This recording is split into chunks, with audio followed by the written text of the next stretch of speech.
Han? Han? Kamusta yung pakiramdam mo? Anong nangyari sa akin? Sabi ng doktor, okay ka na daw kaso hindi mo pa pwedeng igalaw yung binti mo para mag-heal agad yung sugat at saka yung pilay.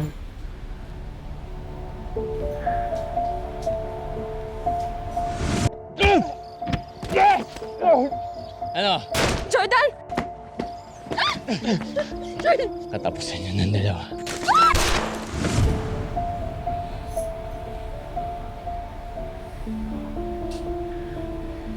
Si Alakdan. Patay na ba si Alakdan? Sabi ng mga pulis, wala na daw sila. Nagkaroon din ng hustisya ang pagkamatay ni Jeff. Buti na lang talaga dumating ako sa tamang oras para iligtas ka, Han. Ginawa ko lahat, Jordan. Para mabuhay ka. Para mabalik kita dito.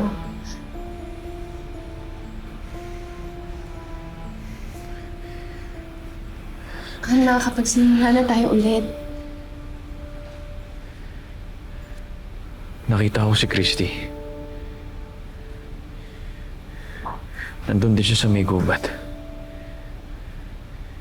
Kasama ba siya sa nagligtas sa akin? Yes, pero ako pa rin yung nag-spearhead at saka nagplano ng lahat ng yon. Parang sumama lang sila. Nasaan siya? Gusto kong makausap si Christy. Tumaan siya kahapon, pero sabi niya, may kailangan daw siya gawin. Pinaplano niya na kasi yung kasal nila ni Leon, kaya ako daw muna yung bahala sa'yo. Which is, tama naman siya kasi ako naman yung asawa mo. Tatanawin ko na utang na loob tong ginawa mo pagligtas sa akin. Pero tayo, hindi na tayo pwede.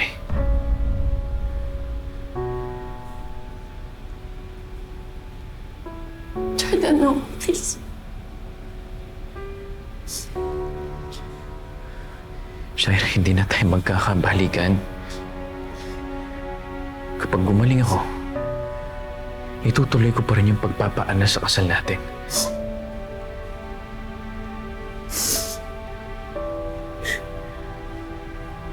Hindi mo na ba ako kaya patawarin?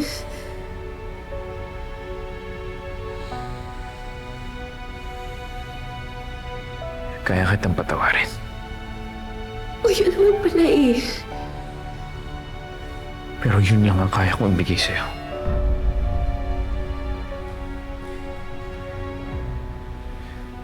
Other than that, wala na.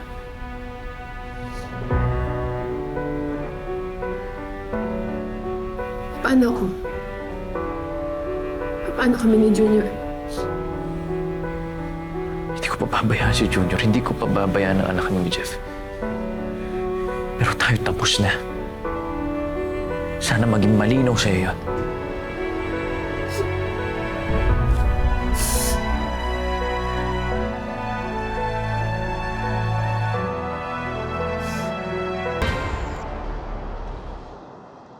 Doc, gusto ko na po sana iuwi si Jordan. Baka pwedeng sa bahay na lang po siya magpagaling.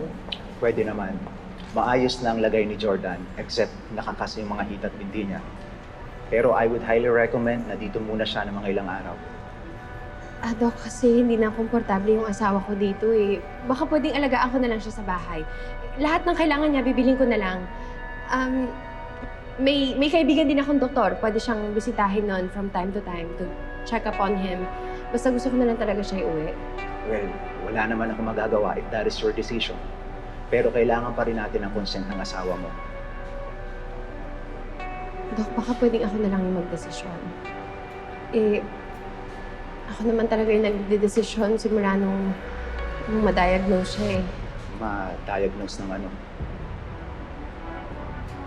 Dok, ayoko na po sana to ungkatin pero hindi po talaga stable yung lagay ni Jordan. Ilang beses na po siya nagpa-check up sa psychiatrist bago siya mawala. Tapos, hindi ko po alam eh. Parang nakakalimutan niya na kung sino ako. Sinasabi niya na hindi niya daw ako asawa. Nagwawala siya. Tapos, gusto niya yung nasusunod. Ganun ba? Bakit ngayon mo lang sinabi sa akin mahalagang information niya ng pasyente? Dok, alam niyo naman pong merong stigma pagdating sa mental health, di ba? Sa totoo lang, hindi rin po madali para sa akin na pag-usapan tong kondisyon ng asawa ko. Kaya nga ini-insist ko na baka pwedeng sa bahay na lang siya. Para hindi na rin siya natutrauma dito. Natitrigger po kasi siya kapag meron siya nakikita ng mga medical practitioners. Okay, if that is your decision, but I will be needing a copy of his diagnosis from the psychiatrist. Okay po, sige po. Bibigay ko po sa inyo. At saka kinakailangan mo rin pumirma ng waiver para walang pananagutan ng hospital paglabas ng asawa mo sa facility. Sige po. Sige po. Salamat po. I'll go ahead. Sige po.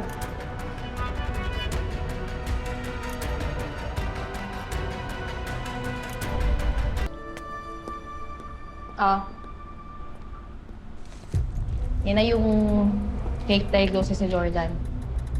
Kung alam mo lang lahat na ginawa ko para lang mapapayag yan, ah. Thank you so much, Leslie. Maasahan talaga kita. Pero nakausap mo yung psychiatrist na pwedeng i-verify ito ng doktor ni Jordan, ha? Yes, alam niya na rin yung gagawin. Okay. Shy. This is really dangerous. Bakit kasi pinalabas mo pang baliw si Jordan? Baliw naman talaga siya. Baliw siya for thinking na makakawala pa siya sa akin.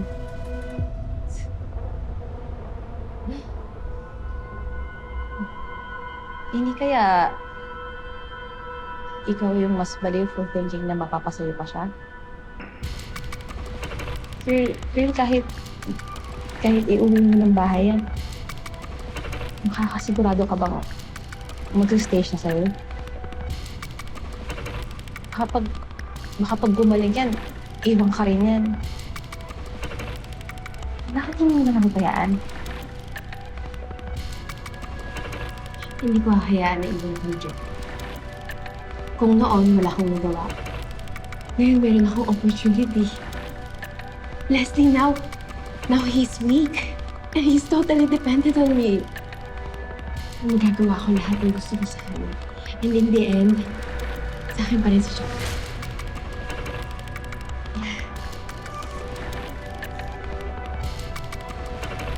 Ewan ko, Shaira. Hindi ko na alam sa kapadadali mo ang pinagagagawa mo.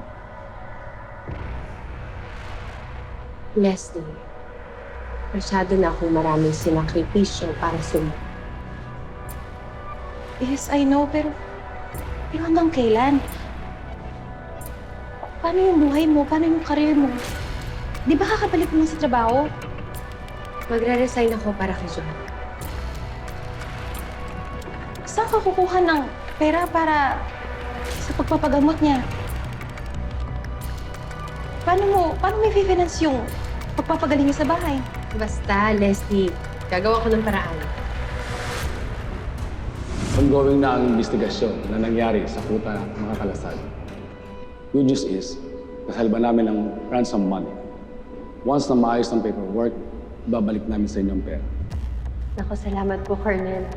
Gagamitin ko yung perang yun para sa pagpapagamot ni Jordan. Ina-operahan na siya ngayon. Once na magising na siya, kukuha na siya ng statement ng tauhan ko para ma-finalize na ang kaso.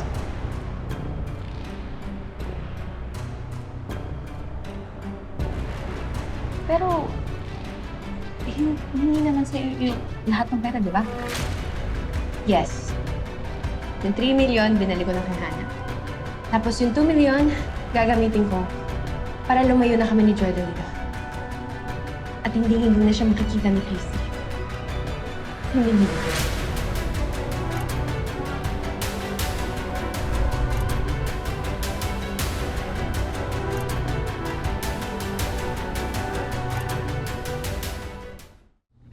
Pabili na ako kay Leslie ng paborito mong food.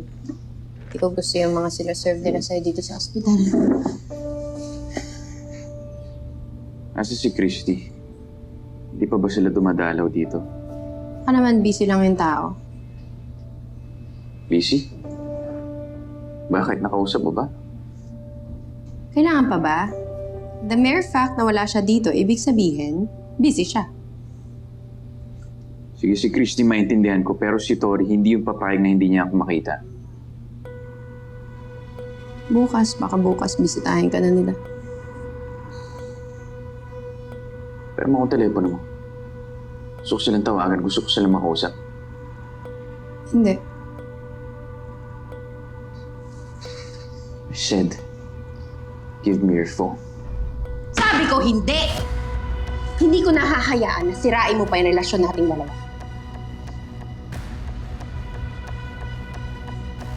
Ano pinagsasabi mo? Di pa ba malinaw sa'yo? Ano sinabi ko wala na tayo?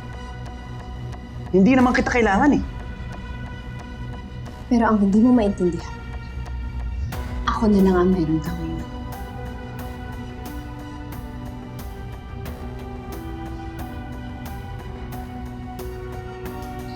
Hindi kita kailangan.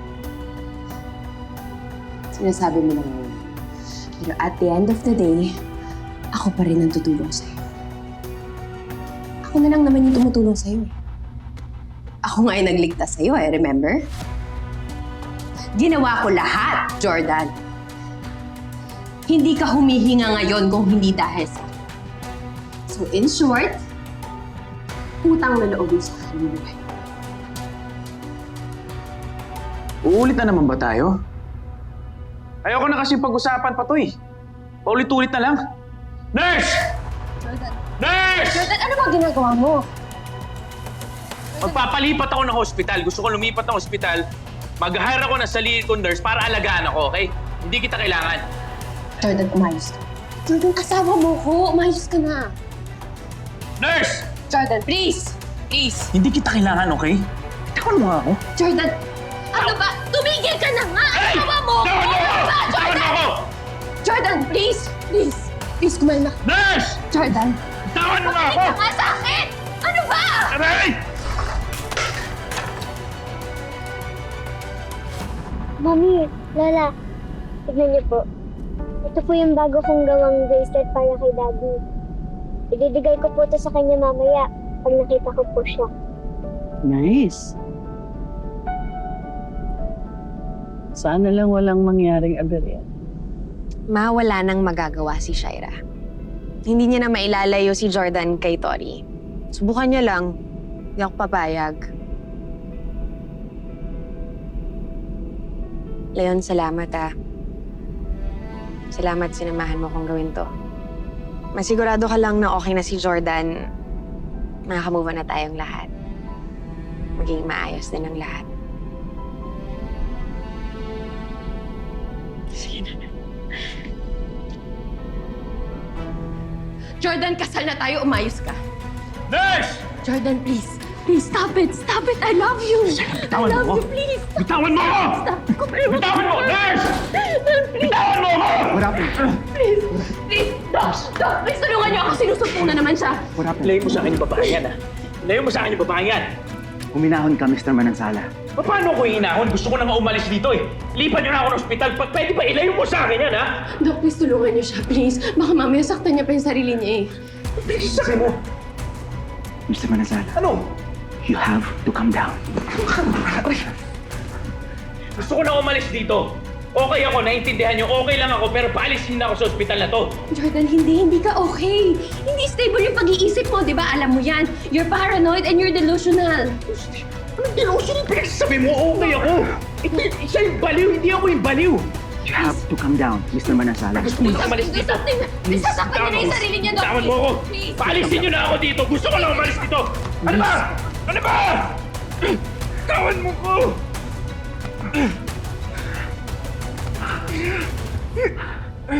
Bitawan niyo.